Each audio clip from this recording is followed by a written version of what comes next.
माध्यम से हमें ये मौका मिला कि हम प्रकाशित वाक्य किताब के अंदर से सीखें, क्योंकि परमेश्वर के पवित्र वचन में हमने शुरू में पढ़ा था कि धन्य व्यक्ति जिस भविष्यवाणी के बातों को पढ़ता है, सुनता है और मानता है।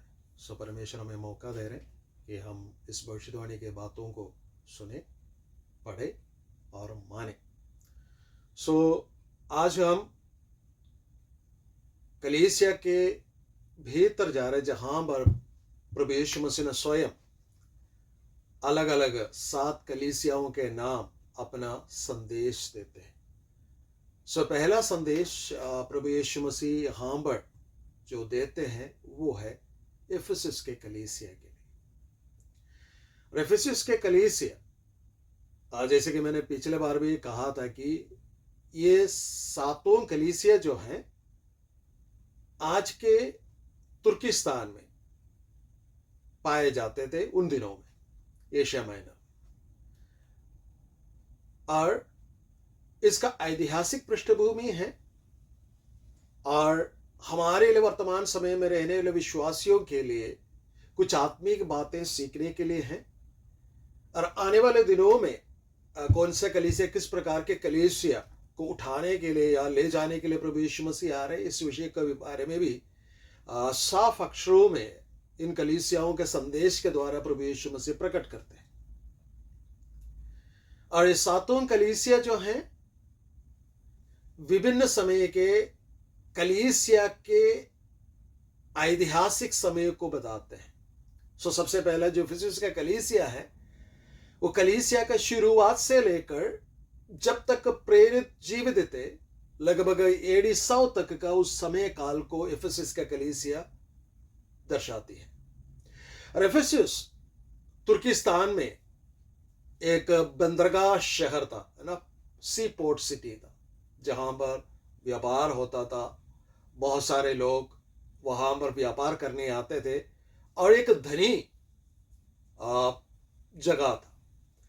जब हम इसके विषय में, इस कलीसिया के विषय में, इस कलीसिया का शुरुआत के विषय में जब हम देखने चाहे तो हमें प्रेरितों का काम 18 अध्याय 19 से लेकर 21 तक में हमें पढ़ने को मिलते हैं कि जहां पर पौलुस अपने दूसरी मिशनरी यात्रा में इफिसस नामक उस जगह पर आते हैं अक्विला और प्रिस्किला के साथ, जहां पर वो सेवकाई शुरू करके कलीसिया का शुरुआत करते हैं और वहां से चले जाते हैं अक्विला और प्रिस्किला के पास इस कलीसिया को छोड़कर। और तीसरे मिशनरी यात्रा का समय पर पौलुस फिर से वहां पर आते हैं और वहां पर रहकर लगभग 2 से 3 साल का समय वहां पर रहकर प्रभु को सेवकाई करते हैं। और जो लोग मसीह में आए थे उन्हें परमेश्वर का दास विश्वास में बढ़ाते हैं। और उसी समय उस दौरान या उससे पहले अपोलोस वहां पर आते हैं, वहां पर पवित्र आत्मा के भरपूरी के द्वारा जो काम होते हैं वो सारी बातें भी वहां पर दर्शाते हैं। जब पौलुस आते हैं, पौलुस और भी सामर्थ्यशाली होकर पवित्र आत्मा से होकर सेवकाई करते हैं वहां पर, वहां लोग अचंभित हो जाते हैं।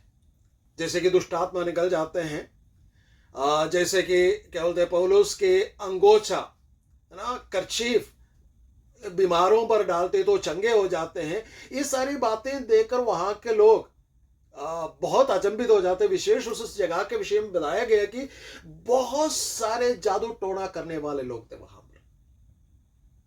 वे लोग भी यीशु मसीह का नाम लेना शुरू कर दिया अपने झाड़ू फूक करने में, है ना, झाड़ू फूका करने में।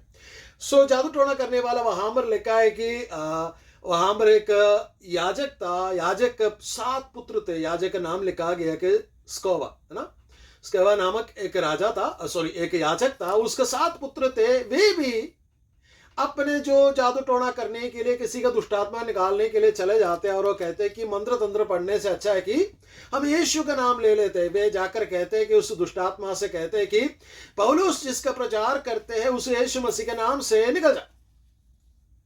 सो दुष्टात्मा कहती है पौलुस को मैं जानती हूं और यीशु मसीह को भी मैं भली भांति से जानता हूं, तुम कौन हो? और उसके ऊपर झपट पड़ते, उन लोगों के ऊपर झपट पड़ते हैं और उन्हें नंगा, उनका वस्त्र फाड़ कर उन्हें नंगा भगा देते हैं।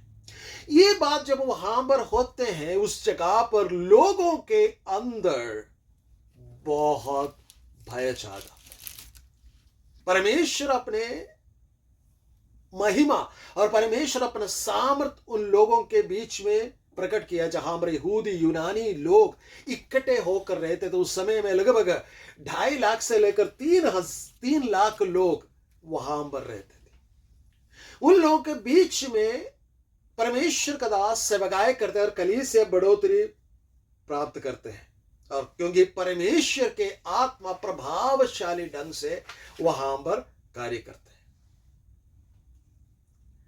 और उसके बाद हम देखते हैं कि ये जो कलीसिया था एजियन सी के, एजियन समुद्र के तट पर था, और आज के समय में एफेसस वहां पर एक छोटा सा गांव में तुर्किस्तान में है, और वहां पर एफेसस के एक और खूबी है ताकि वहां पर प्राचीन समय का 7 अजूबों में से एक अजूबा वहां पर था, है ना, 7 wonders of the world, ancient world. वो था वहां के देवी का मंदिर, आर्तिमिस डायना देवी का मंदिर वहां पर थे। उस मंदिर के विषय में ज्यादा मैं उसमें जाना नहीं चाहता हूं, क्योंकि हम बाइबल स्टडी कर रहे हैं, हम किसी देवी देवता के बारे में ज्यादा सीखने नहीं जा रहे थे। लेकिन वहां पर एक ये था कि उस देवी को इस प्रकार लोग मानते थे कि हर एक घर में उसके लिए पूजा घर बनाए जाते थे, और लोग विशेष रूप से सोना चांदी से मंदिर बनवाते थे। और किसी के घर में कोई लड़की पैदा होते तो उसे उस मंदिर में अर्पित किया जाता था, जैसे हमारे कोलकाता में हुआ करते थे, देवदासी का काम करे। और इस प्रकार कहा जाते, हिस्टोरियंस के द्वारा, इतिहासकारों के द्वारा इस प्रकार कहा जाते थे, किसी भी वक्त आप वहां पर जाओ, वहां पर कम से कम 1000 देवदासी उपलब्ध होते थे। आप चाहे रात को जाओ, दिन को जाओ, किसी भी वक्त जाओ, 1000 देवदासी वहां पर उपलब्ध होते। तो वैसे एक गंदे जगह था, जिसको हम कहते हैं कि सेक्सुअल इमोरालिटी जहां पर था। उसी जगह पर परमेश्वर का दास पौलुस अक्विला और प्रिस्किला और अपुल्लोस के साथ जब सेवकाई करते हैं, परमेश्वर बहुत बड़ा कार्य कर अपना कलीसिया को बढ़ाते हैं। और कलीसिया के अंदर आने वाले लोग परमेश्वर के इन कामों को देखकर कम से कम 7 प्रकार के परिवर्तन उनके जीवन में उस कलीसिया में आते हैं। जब हम पढ़ते हैं प्रेरितों का काम 18, 19, 20 अध्याय, उस अध्ययन में मैं इस प्रकार बताना चाहूंगा कि उस कलीसिया का कुछ खासियत क्या था। वहां पर उस कलीसिया के कारण कलीसिया और परमेश्वर के प्रति यहूदी और यूनानियों में एक भय छा गया था, है ना। जैसे मैंने कहा था कि उस याजक के बेटों पर जब दुष्टात्मा झपट पड़ा, लोगों के अंदर एक रेवरेंस, एक भय कलीसिया के प्रति हो गया, और परमेश्वर के प्रति भी एक रेवरेंस हो गया। ये जानने लगा कि हाँ, अच्छा, यहां पर एक कार्य करने वाला एक जीवित परमेश्वर है। आज वर्तमान समय में हम हमारे कलीसिया में इस बात की कमी महसूस करते हैं, इस बात को, है ना, क्या करते हैं कि लैक करते हैं, कमी महसूस करते हैं। लोगों के अंदर कलीसिया के प्रति या परमेश्वर के प्रति भय, वचन में वही लिखा है कि वहां पर जितने भी लोग, जैसे मैंने कहा कि लगभग 2.5 से 3 लाख लोग वहां पर थे, उन लोगों के बीच में भय छा गया। लेकिन आज हमारे कलीसिया के भीतर आने वाले लोगों को भी ये भय नहीं है कलीसिया और परमेश्वर के प्रति। ये बहुत शर्म की बात है। दूसरी बात हमें देखने को मिलता है कि यीशु मसीह का नाम ऊंचा हो गया। हर कोई यीशु मसीह का नाम लेना चाहते थे, इवन जादू टोना करने वाले भी यीशु मसीह का नाम लेना चाहते थे। यीशु मसीह का नाम ऊंचा हो गया।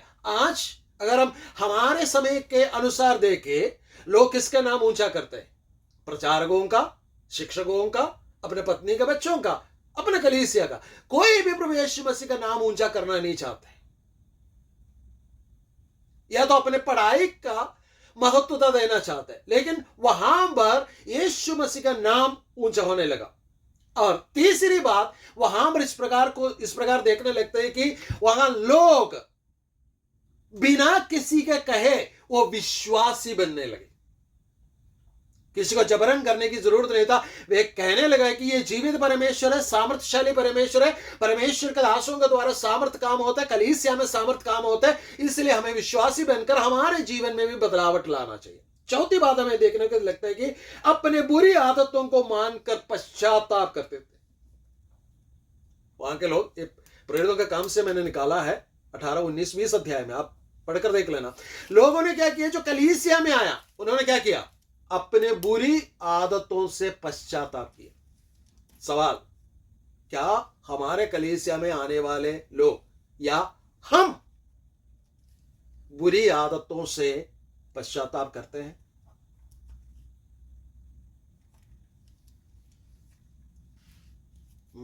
पहले हम पापी थे, अब हम पवित्र पापी हैं।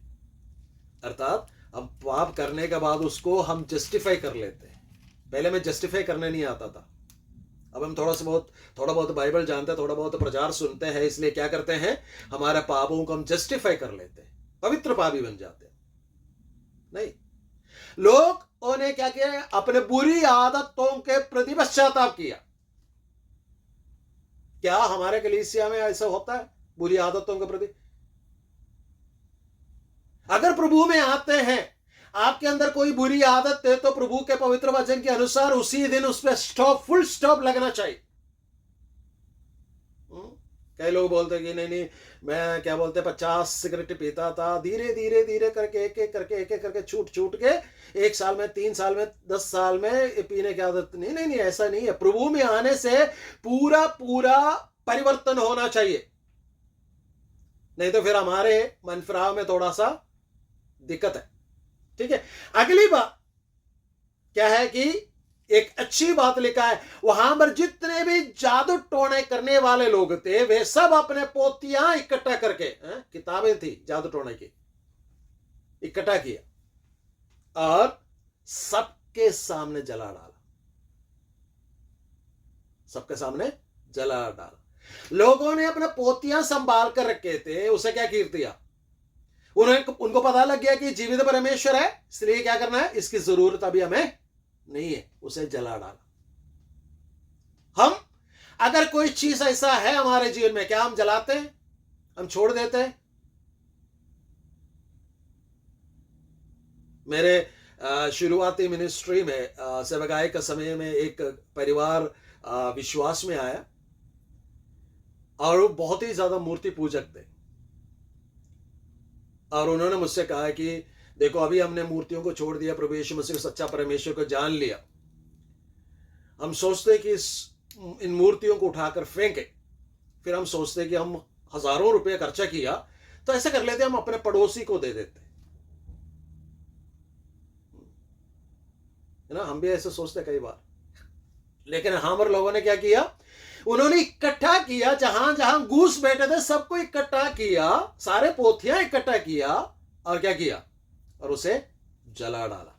कितना जला डाला, कितना था उसका कीमत? जब हम प्रेरितों का काम पढ़ते हैं, वहां पर 19 में इस प्रकार लिखा गया कि उसका मूल्य था 50,000 चांदी के टुकड़े। अर्थात आज के समय में किसी ने मूल्य लगाकर इस प्रकार कहा कि $7 मिलियन। क्या चीज? जादू टोना करने वाला पोतियां। उतना मूल्यवान चीज क्या करे किया उन्होंने, जला दी। 7वीं बात, उस समय परमेश्वर का वचन का फैला हुआ। यह है इफिसस के कलीसिया का पृष्ठभूमि। सारे पापों को छोड़ा, सारे चीजें जो पाप करने में उन्हें तत्पर कर सकते हैं, उन तमाम चीजों को जला डाला और परमेश्वर का वचन को क्या कर दिया, फैलने दिया। वहां से सेवकों को भेजा, मिशनरीज को भेजा, वचन के शिक्षा के लिए ज्यादा समय दिया, पवित्र आत्मा का काम के लिए ज्यादा समय दिया, परमेश्वर के आत्मा के लिए भी समय दिया, है ना। जैसे हम पौलुस का तीसरे मिशनरी यात्रा में पौलुस क्या कहते हैं कि उसके बाद पौलुस जब उनसे अंतिम विदा लेते वक्त भी हमें पता है कि पौलुस प्रचार करते करते करते सुबह तक हो गया, तब भी लोग परमेश्वर का पवित्र वचन सुनने के लिए, पौलुस का वचन सुनने के लिए, परमेश्वर का वचन सुनने के लिए तत्पर होकर बैठे, है ना। तब एक व्यक्ति क्या बोलते खिड़की पर बैठे थे, विंडो पर बैठे थे, और क्या हुआ, गिरकर उसका प्राण छूट गया। आज भी हम विंडो पर बैठते हैं विंडो पे, विंडो 11, विंडो 10 प्रचार हो रहे होते हैं, हम उसी में लगे होते हैं। गिर जाएगा भाई, प्राण निकल जाएगा, जिसका कान वो सुन ले परमेश्वर का आत्मा क्या कहते हैं, वापस आते हैं। सो लोग इतना गहरे थे परमेश्वर का वचन में, लेकिन जो वचन हमने पढ़ा, इफिसस के नाम कलीसिया को परमेश्वर का संत प्रभु यीशु मसीह का संदेश जब पहुंचते हैं, वहां पर प्रभु यीशु मसीह एक बात कहते, तुम्हारे विरोध में मुझे कहना है कि तुमने अपने पहला सा प्रेम छोड़ दिया। अब वापस हम वचन में आते हैं। जो वचन हमने पढ़ा इस प्रकार लिखा, 2 अध्याय उसके पहले आयत में, इफिसस के कलीसिया का दूत को यह लिख, जो 7 तारे अपने दाहिने हाथ में लिए हुए हैं और सोने की 7 दीवटों के बीच में फिरता है, वह एक कहता कि मैं तेरे काम और तेरे परिश्रम और तेरे धीरज को जानता। इफिसस नाम कलीसिया का पृष्ठभूमि आपको मिल गया। कहते हैं कि क्या कहते हैं, 7 तारे और अपने दाहिने हाथ में लिए हुए और सोने के 7 दीवट के बीच में फिरता है। तारे कौन है? हमने पिछले सप्ताह देखा थे, तारे हैं कलीसिया के दूत, यानी कलीसिया के पास्टर। वो कहां पर है? परमेश्वर के प्रभु यीशु मसीह के हाथों में। जो सेवकाई परमेश्वर पासवान के सेवकाई देते, मैं आपसे कहना चाहता हूं, ये छोटा मोटा सेवकाई नहीं है। अगर आप परमेश्वर का सेवकाई करते हैं किसी भी प्रकार के, याद रखना परमेश्वर प्रभु यीशु मसीह स्वयं आपको अपने हाथ में लेकर फिरते हैं। यशायाह नबी की किताब में इस प्रकार लिखा है कि देखो मेरा मन इस दास पर है जिससे मैं लिया फिरता। ये सेवकाई जो हमें मिला है, कई लोग ये सोचते हैं कि ये कमाई का मार्ग है, कई लोग सोचते हैं मजबूरी है, भाई हमें पासवान ठहरा दिया इसलिए मुझे सेवकाई करना पड़ेगा। कुछ दिन पहले मेरा मुलाकात एक पासवान से हुआ, कलीसिया का पासवान है। वो कह रहे थे कि मुझे पासवान बनने की कोई कॉलिंग नहीं है, कोई बुलाहट नहीं है, फिर भी कलीसिया का पासवान है। तो मैंने बोला कि अगर पासवान बनने का कोई बुलाहट आपको नहीं है तो वो पद छोड़ो। नहीं, मैं पद छोड़ने के लिए तैयार नहीं हूं। लोग आज एक नौकरी के रूप में इसे इस्तेमाल करते हैं, लेकिन परमेश्वर कहते हैं, परमेश्वर का वचन यूं कहते हैं, इफिसस के कलीसिया को लिख, उसका तारे कहां पर है? परमेश्वर का प्रभु यीशु मसीह के दाहिने हाथ में। दाहिना हाथ, वैभव के हाथ, अधिकार का हाथ, सामर्थ्य का हाथ, हुकूमत का हाथ, उसी हाथ में परमेश्वर के पासवान, कलीसिया का पासवान परमेश्वर को उस हाथ में है। यदि आप पासवान है, सेवक है, ये बात हमें समझने की या सोचने की जरूरत है, क्या हम परमेश्वर के हाथ में है? दूसरी बात यह कहते हैं कि लिए हुए और सोने के 7 दीवट के बीच में फिरता है। दीवट क्या है? हमने पहले अध्याय में कहा था, 20वीं आयत में कहा था कि दीवटों का भेद है कि 7 तारा जो है कलीसिया का दूध है और 7 दीवट 7 कलीसिया है। अर्थात प्रभु यीशु मसीह दीवट के बीच में से फिरते हैं। इसका मतलब क्या है? कलीसिया को बीच में से होकर कौन फिरता है? प्रभु यीशु मसीह ने कहा, जहां 2 या 3 जन इकट्ठा होते हैं वहां पर मैं उपस्थित हूं। इसका क्या मतलब है? जब आप बाइबल स्टडी के लिए, जब आप आराधना के लिए, जब आप परिवार के ना फैमिली प्रेयर के लिए इकट्ठे होते हैं, अगर उस जगह पर 2 या 3 जन हैं, वहां पर कौन उपस्थित है? प्रभु यीशु मसीह। प्रभु यीशु मसीह क्या करता है? प्रभु यीशु मसीह उसके बीच में से फिरते हैं। आत्मिक रूप से इस प्रकार कहना चाहूंगा कि प्रभु यीशु मसीह फिर कर हर एक व्यक्ति को देखते हैं।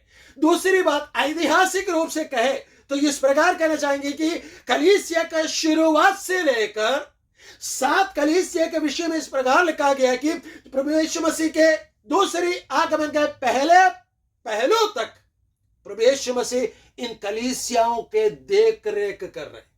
कलीसिया का उतार, कलीसिया का चढ़ाव, सब कुछ प्रभु यीशु मसीह भली भांति से जानते हैं। ठीक है। और उसके बाद कहते हैं कि मैं तेरा काम, तेरे परिश्रम और तेरे धीरज को जानता हूं, है ना। यहां पर प्रभु यीशु मसीह कुछ बातें यहां पर कह रहे हैं जिसको हम 13 पॉइंट में डिवाइड कर सकते हैं। 6 भागों में इस बात को कह सकते हैं और 13 बिंदु है, इसमें 13 पॉइंट है। पहली बात, प्रभु यीशु मसीह सराहना कर रहे हैं। क्या सराहना कर रहे हैं? कि मैं तेरे काम को जानता हूं। जो कुछ भी हम करते हैं वो परमेश्वर जानता। कलीसिया से परमेश्वर कहते हैं मैं तेरे काम को जानता हूं। फिर कहते हैं तेरा परिश्रम को जानता हूं। फिर कहते हैं कि तेरा धीरज को मैं जानता हूं। क्या मतलब है? इफिसस का कलीसिया सबसे तेज, पराक्रमी, सामर्थ्यशाली पासवानों के हाथ में रहा है। जैसे कि पौलुस, अक्विला, प्रिस्किला, तिमोथियुस, उसके बाद यूहन्ना उस कलीसिया के प्राचीन थे जिसने ये प्रकाश सेवा की किताब लिखा है, जिसे पर प्रभु यीशु मसीह ने अपना प्रकाशन दिया। सो सामर्थ्यशाली लोगों के हाथ में ये कलीसिया रहा और कहते मैं तेरे कामों को जानता हूं, तेरे परिश्रमों को जानता हूं। क्या परिश्रम है? कलीसिया, ये एफेसस का कलीसिया ऐसा कलीसिया थी कि उस जगह पर सेवकाई को फैलाने में, जैसे मैंने पहले कहा था कि वचन का फैलाव में बहुत बड़ा योगदान दिया। यह सब कुछ मैं जानता हूं। प्रभु यीशु मसीह कहता है मैं सराहना करता हूं तेरे काम का, तेरे परिश्रम का, तेरा धीरज का भी, है ना। और कहते हैं कि फिर कहते हैं कि और ये भी कि तू बुरे लोगों को देख नहीं सकता। मैं ये भी जानता हूं तू बुरे लोगों को देख भी नहीं सकता। कुछ लोगों के अंदर मसीह में आने के बाद क्या होता है कि एक ऐसा स्वभाव पैदा होता है, अगर कोई बुरा करते हैं विश्वासी लोग, वो बहुत ज्यादा जलनशील हो जाता है। वो लोग, उनके अंदर एक प्रकार का ना दुख, एक प्रकार का द्वेष उनके अंदर पैदा होता है, ज़ील उनके अंदर होता है, जलन रखने का, है ना, गलत तरीके से नहीं, जलन। और कहते हैं कि अगर हम मसीह में आए तो हमें मसीह के अनुसार चलना चाहिए। अगर कोई बुरा करते है उसका प्रति कहते तू ऐसा क्यों करता है। सो परमेश्वर कहते हैं कि मैं इस बात को भी जानता हूं, उसका सराहना करता हूं कि तू बुरे लोगों को देख नहीं सकता। भजन संहिता में लिखा है कि तू चोरों के साथ चोरी करता है, तू व्यभिचारियों के साथ व्यभिचार करता है। तो मैं चुप रहा था, तूने सोचा कि मैं भी तेरे जैसा हूं। नहीं, मैं तुम्हें फाड़ डालने पर हूं। परमेश्वर यूं कहते हैं भजन संहिता। सो कलीसिया का ये मकसद होता है कि जब बुरे लोग आते हैं तो क्या करना है? उन्हें सहन नहीं करना चाहिए, उन्हें सहन नहीं करना चाहिए, उन्हें समझाना चाहिए, उन्हें मसीह में ले आना चाहिए। अगर कोई रास्ता भटक जाते हैं, जैसे चरवाहे के पास सोटी और लाठी होते हैं, उसके अनुसार सोटी का प्रयोग करना चाहिए। क्योंकि कलीसिया एक इमारत नहीं है, एक बिल्डिंग नहीं है। हम लोग मिलकर कलीसिया बनते, इस बात को समझने की जरूरत है। सो कलीसिया के अंदर अच्छे काम होना चाहिए, परिश्रम होना चाहिए, कलीसिया धीरजमंद होना चाहिए और बुरे लोगों से नफरत करने वाली होना चाहिए। कलीसिया के भीतर के बुरे लोगों को तू देख नहीं सकता। फिर क्या कहते हैं कि जो अपने आप को प्रेरित कहते हैं या कहलाते हैं, कलीसिया करते हैं, क्या कहती है? परख कर देखते हैं और पाते कि वे प्रेरित नहीं। अगर कोई प्रेरित टाइटल लेके आते हैं, क्या करना है? परख कर देखना है, परख कर देखना है। क्या है प्रेरित शब्द का अर्थ? क्या है प्रेरित का भूमिका? क्या एक व्यक्ति को प्रेरित बनाते हैं? बाइबल के अंदर बहुत अच्छे तरीके से उसे बताया गया। एक प्रेरित का मतलब है कि सेंड वन, भेजा हुआ। किसके द्वारा? प्रभु यीशु मसीह के द्वारा। वो क्या काम करता है? उनका प्राइमरी फोकस यही है कि प्रभु यीशु मसीह का सुसमाचार का फैलाव, उनका सेवकाई में अद्भुत कार्य होते हैं, कलीसिया का स्थापना होते हैं। वे जब दुख झेलते हैं प्रभु यीशु मसीह के लिए, उसका शिकायत नहीं करते हैं, अपना प्रोपेगेंडा नहीं फैलाते, बल्कि प्रभु यीशु मसीह का वचन को फैलाते हैं, राज्य को फैलाते हैं। और वे अपने जो स्थापित किया हुआ कलीसियाओं पर एल्डर्स को, पासवानों को नियुक्त करते हैं। आज कई सारे प्रेरित लोग निकल आए हैं, ये जांच लो वचन के अनुसार क्या कहते हैं। प्रेरित वो होते हैं कि अपने कलीसियाओं में एल्डर्स को, पासवानों को नियुक्त करते हैं, अपने कलीसियाओं के लिए, उन्हें विश्वास में मजबूत रखने के लिए चिट्ठियां लिखते हैं। लोग आज का प्रेरित क्या कहते हैं? जो अपने आप को प्रेरित कहलाते हैं, सब लोगों को एक जगह इकट्ठा करते हैं और कहते हैं ये मेरी कलीसिया है, ये मेरी भेड़ है। उसी कलीसिया में सेवकाई करने के लिए या उन भेड़ों के देखभाल करने के लिए कोई नहीं होता है। अगर कोई खत भेजता भी है तो एक दूसरे के बुराई करने के लिए खत भेजता है। सावधान रहो ऐसे पासवानों से, ऐसे प्रेरितों से। कहते हैं कि प्रेरित कहलाकर कुछ लोग आए, लेकिन कलीसिया ने क्या किया? उन्हें परख कर देखा और उन्हें झूठा पाया। कलीसिया की जिम्मेवारी है कलीसिया में आने वाले तमाम सेवकों को परख कर देखने की। इसलिए कलीसिया में कमेटी होता है। कई लोग पूछते हैं ना कि कलीसिया में कमेटी क्यों होना है? कमेटी की क्या जरूरत है? पासवान है और पवित्र आत्मा है, प्रभु यीशु मसीह है, पिता परमेश्वर, बस काफी तो है। कमेटी की आवश्यकता इसलिए होते हैं कलीसिया का संचालन सही रीति से होकर जो बुरा है उसे परख कर देके और उन्हें झूठा पाते तो उसे उसके अनुसार उनके साथ बर्ताव करें। चलिए आगे बढ़ते हैं। फिर कहते हैं झूठे, वे अगली बात जो सराहना करते हैं कि धीरज धरता, झूठे प्रेरितों को, है ना। अगली बात ये कहते हैं कि धीरज, अगली बात ये लिखा है कि तू धीरज धरता है और मेरे नाम के लिए दुख उठाते उठाते थकता नहीं। कलीसिया का सराहना करते हैं कि तू दुख उठाते हैं, उस दुख को देकर तू थकता नहीं, दुख को देकर थकता नहीं। जब मैं हिमाचल में था, एक परिवार हमारे कलीसिया में आए। आने के बाद वो अपने गवाही दे रहे थे और एक इस प्रकार कहने लगा, पास्टर जी आपको पता है जब से हम मसीह में आए हमारे जीवन में दुख ही दुख है, कष्ट ही कष्ट है। सो हम अब असमंजस में है, हमने आकर क्या सही किया गलत किया। वचन में क्या लिखा है? एफेसस के कलीसिया के लिए इस प्रकार लिखा गया कि तू दुख उठाते उठाते थकता नहीं। प्रभु यीशु मसीह ने जब पहाड़ी उपदेश दिया, मत्ती समाचार 5 अध्याय 9-10 आए तो जो बढ़ेंगे, जब तो कोई तुझे सताए तो क्या करना है? आनंदित और मगन होना है। तीमुथियुस का पत्री में पौलुस इस प्रकार लिखा है कि जो भयभक्ति के साथ मसीह के साथ चलना चाहते वे सब सताए जाएंगे। मसीह जीवन में कष्ट है। प्रभु यीशु मसीह जब अपने यहां से जाने के विषय में, स्वर्ग राज्य में जो वासस्थान हमारे लिए बना रहे उसके विषय में जो बातें कर रहे थे, 14 अध्याय में यूहन्ना के पत्र में इस प्रकार लिखते हैं, यूहन्ना के इंजिल में, सुसमाचार में इस प्रकार लिखते हैं, इस दुनिया में कष्ट तो है लेकिन भय मत खाओ, मैंने संसार को जीत लिया है। एक मसीह होने पर हमारे जीवन में कष्ट है। कष्ट के द्वारा हमारा परखाव किया जाता है और परखाव में जब हम खरे उतरते हैं, जब हमने याकूब का पत्री में पढ़ा था कि तब हम परमेश्वर से इनाम प्राप्त करते हैं, तब हम इनाम प्राप्त करते हैं।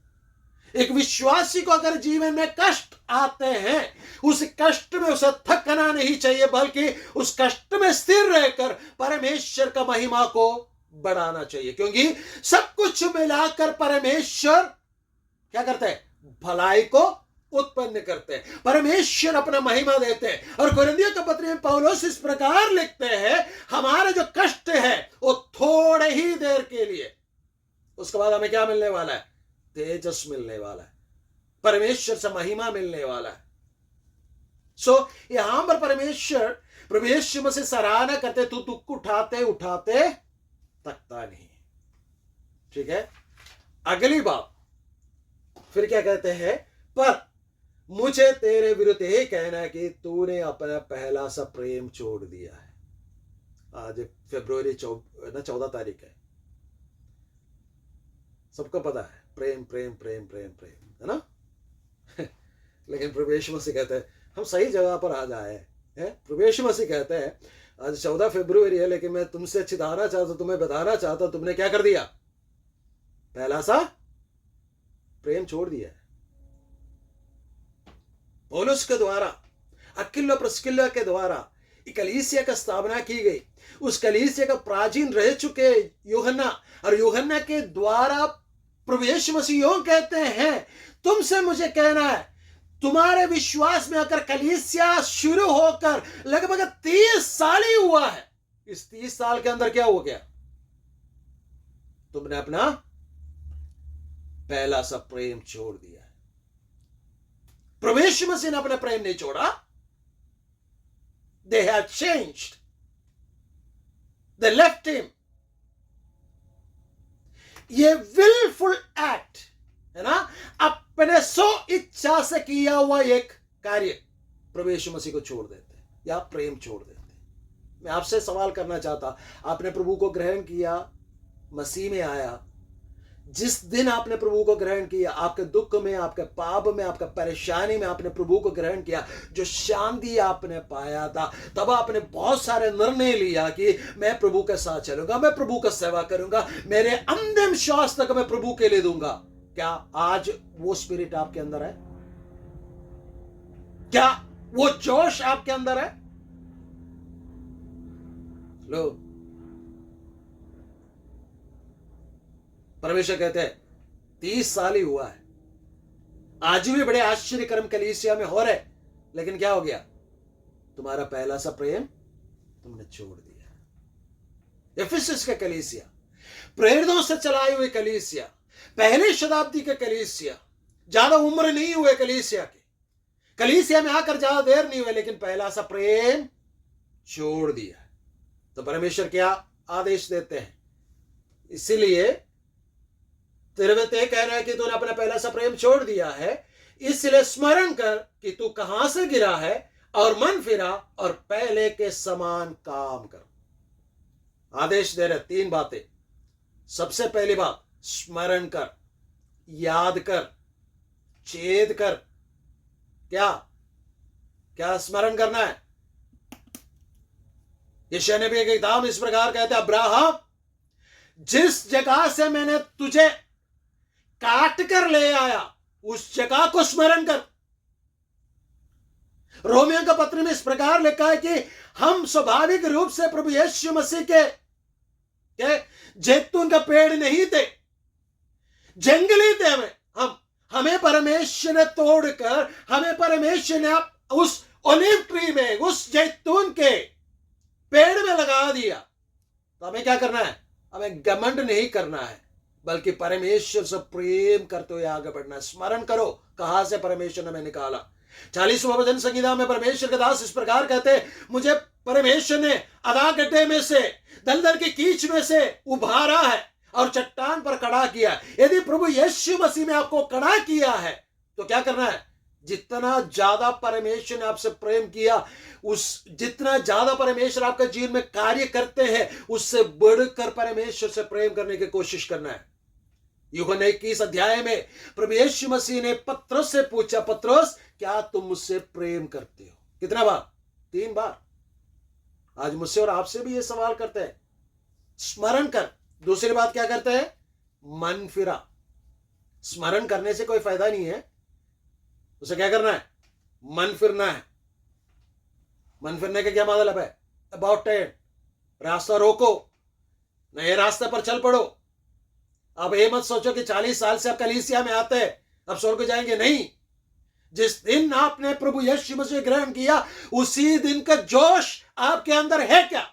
अगर नहीं है तो उसी जोश में वापस आना है, नहीं तो मन फिरो। कलीसिया उधर ले जाना चाहूंगा मैं।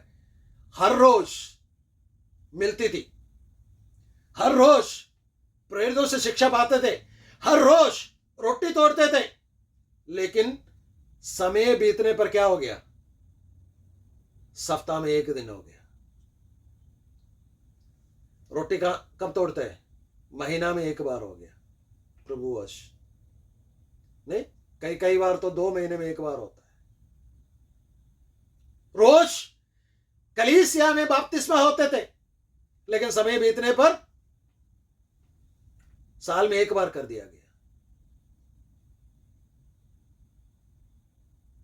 परमेश्वर कहता है तेरे विरुद्ध मुझे कहना है, तूने अच्छा काम किया, परिश्रम किया, धीरज धरा, झूठे लोगों को सह नहीं पाया और प्रेरितों को झूठा पाया, ये सब कुछ किया, लेकिन एक काम से मुझे तुमसे कहना है, तुमने पहला सा प्रेम छोड़ दिया है। अब क्या करना है? मन फिर कराओ। अगली बात फिर क्या कहते हैं? तीसरी बात उसमें कहते हैं, आदेश में तीसरा पहलू क्या कहते हैं कि रिटेन, पहले का काम करो। पहले का काम क्या था? वचन की सेवकाई, वचन फैलाने में, मिशनरीज को भेजने में, लोगों को प्रभु में ले आने में, उन्हें नर्चर करने में, ना, उन्हें जो कुछ भी देना था वो देने में आप तत्पर रहते थे। आजकल क्या करते हैं? आजकल हर बात में बहाना नंबर 111, बहाना नंबर 115 लगाते आप। मैं किताब लिख रहा था, बहाना, कई सारे बहाने, बहुत बड़ा किताब बन चुका है वो। अब पिछले 2 साल से तो छोड़ दिया लिखना, फिर से लिखना शुरू करूंगा। बहाना बनाते हैं मसीह लोगों का, बहाना, बहुत सारे बहाने हमारे पास। आज कलीसिया में क्यों नहीं है? आज चाचा का ताऊ के बेटे का शादी था, वहां जाना पड़ा। दूसरों का शादी के विषय में आप देखते हो, अपने शादी छोड़ो, वापस आते हैं। वहां यह था, बर्थडे पार्टी था। आज बाइबल अध्ययन में क्यों नहीं है? क्योंकि आज तो फरवरी 14 है। वापस आते हैं। पहला क्या काम करो? जब मसीह ने आपको छुड़ाया, मसीह ने जो आत्मा आपके अंदर दिया, आपके अंदर परमेश्वर है ना, पवित्र आत्मा पाएगा, तू गवाह बनेगा। ये परमेश्वर का वचन है। मसीह में आते तो मेरा और आपका काम है गवाह बनना मसीह के लिए। क्या हम करते हैं? पहले का काम शुरू कर। उसके बाद प्रभु यीशु मसीह फिर चेतावनी देते। क्या चेतावनी है? यदि तू मन ना फिर आएगा तो मैं तेरे पास आकर तेरी दीवट को उसके स्थान से हटा दूंगा। प्रभु यीशु मसीह अपना दूसरा आगमन के विषय में कहते हैं कि मैं आऊंगा, आके क्या करूंगा? अगर तू मन नहीं फिरता है, तुम्हें समय मिलने का बाद भी मन नहीं फिरता है ना, परमेश्वर का पवित्र वचन में, नीति वचन की किताब में लिखा, बार बार हट करने पर क्या हो जाएगा? नाश हो जाएगा। अगर मन नहीं फिरता है, प्रभु का काम नहीं करता है, ये पासवान का काम नहीं है, आप सबका, हम सबका, जितने भी लोग प्रभु यीशु मसीह करते हैं, प्रभु यीशु मसीह पर विश्वास करते हैं, उन सबको गवाह होने की जरूरत है। अगर हम वो काम नहीं करते हैं तो क्या कहते हैं? मैं तुम्हारा दीवट हटा दूंगा। दीवट क्या है?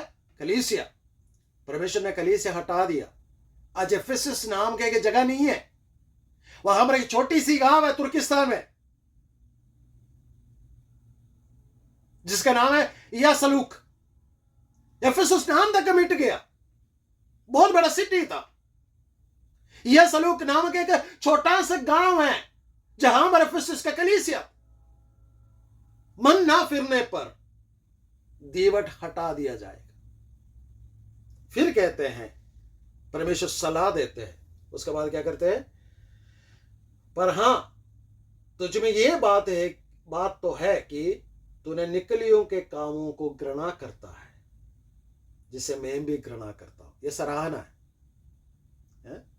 कौन है निकलियो? उसका विषय में एक और वचन है जो कि 2 के 15 में, 14 और 15 में, पर मुझे तेरे विरुद्ध कुछ बातें कहनी है, क्योंकि तेरे यहाँ कुछ ऐसे हैं जो बिलाम की शिक्षा को मानते हैं, जिसने बालाक को इसराइलियों के आगे ठोकर का कारण रखना सिखाया कि वे मूर्तियों पर चढ़ाई हुई वस्तुएं खाए और वे विचार करे। वैसे ही तेरे यहाँ कुछ ऐसे हैं जो निकलियों की शिक्षा को मानते हैं। इतना यहां पर मैं बोलना चाहूंगा कि निकलियों का मतलब यही है। इसका विषय में जब हम परगमुस के कलीसिया को सीखने आएंगे वहां पर हम गहराई से सीखेंगे, ठीक है। सो कहते हैं कि तुम उन लोगों को घृणा करते हैं क्योंकि वो वचन के अनुसार नहीं चलते, उन लोगों से घृणा करते हैं। और सातवीं बार कहते हैं, सलाह देते हैं। क्या सलाह देते हैं? जिनका कान हो वो सुन ले कि आत्मा कलीसियाओं से क्या कहता है। क्या करना है? सुन लो भाई, क्या आत्मा क्या कहती है, क्या करना है। हर एक व्यक्ति को, हमने याकूब का पत्री में पढ़ा था कि हर एक व्यक्ति को क्या होना चाहिए? सुनने में तेज। क्या हम सुनने में तेज है? किसके सुनना है? वचन कहते हैं कि आत्मा क्या कहती है कलीसियाओं से, उसे सुन लो, क्योंकि वह बातें जो है फटाफट होने वाला है, तुरंत होने वाला है। इसलिए कान वो सुन ले परमेश्वर का आत्मा कलीसियाओं से क्या कहते हैं, क्योंकि आने वाले दिनों में, आने वाले अध्यायों में वर्तमान समय के जो घटनाएं हैं वो हम प्रकाश वाक्य की किताब के साथ मिलाकर सीखने जा रहे हैं, ठीक है। तो कान हो सुन ले। सातवीं भाग या छठवीं भाग इस प्रकार कहते हैं, 13वां पॉइंट इस प्रकार कहते हैं, परमेश्वर का प्रतिफल क्या देने वाला है प्रभु यीशु मसीह। कहते हैं मैं उसे उस जीवन के पेड़ में से जो परमेश्वर का स्वर्गलोक में है फल खाने को देगा जो जय पाए। प्रतिफल क्या है? इन तमाम बातों से जय पाकर आगे बढ़ेगा, उसे जीवन के पेड़ में से फल खाने को मिलेगा। जीवन का पेड़ कहां पर हम देखते हैं? उत्पत्ति का 2 अध्याय में, है ना, जीवन का पेड़ हम देखते हैं। 3 अध्याय में आदम और हव्वा के पाप करने के द्वारा उन्हें उस बगीचा से, बाटिका से परमेश्वर बाहर निकाल देते। उसके बाद हमें पता नहीं है कि जीवन का वृक्ष, फल, पेड़ कहां पर है, किसी को पता नहीं है। लेकिन कहते हैं एफेसस के कलीसिया को संदेश देते हो तो प्रभु यीशु मसीह यूं कहते हैं, जो जय पाएगा, मेरे बातों को अनुसार चलेगा, आत्मा की बातों पर कान लगाएगा, सुनेगा, और ये सारे काम जो मन फिर कर, हालेलुया, स्मरण कर कर, मन फिर कर पहले सा काम जो करना शुरू करेगा मसीह में, उसे मैं क्या करूंगा? वो जय पाएगा और उससे मैं अवश्य जीवन के वृक्ष के फल खाने को देंगे। मैं यहां पर रुकना चाहूंगा। अगला सप्ताह हम कोशिश करेंगे कि 2 कलीसियाओं के विषय में हम सीखेंगे। आज का संदेश यही है। बहुत ही अच्छे से, बहुत ही प्राथमिक लोगों से या बड़े अच्छे लोगों के द्वारा कलीसिया शुरू किया गया, लेकिन कलीसिया के अंदर उनका प्रेम ठंडा हो गया। उन्होंने प्रेम को छोड़ दिया, मसीह को छोड़ दिया। प्रभु कहते हैं रिमेंबर, रिपेंट एंड रिटर्न। आज हमारे कलीसिया से, मुझसे और आपसे भी परमेश्वर का आज्ञा, आदेश यही है कि स्मरण कर, मन फिरा, वापस ही वही काम कर जो काम तुम कर रहे थे। परमेश्वर इन वचनों के द्वारा मैं आशीष बरकत है और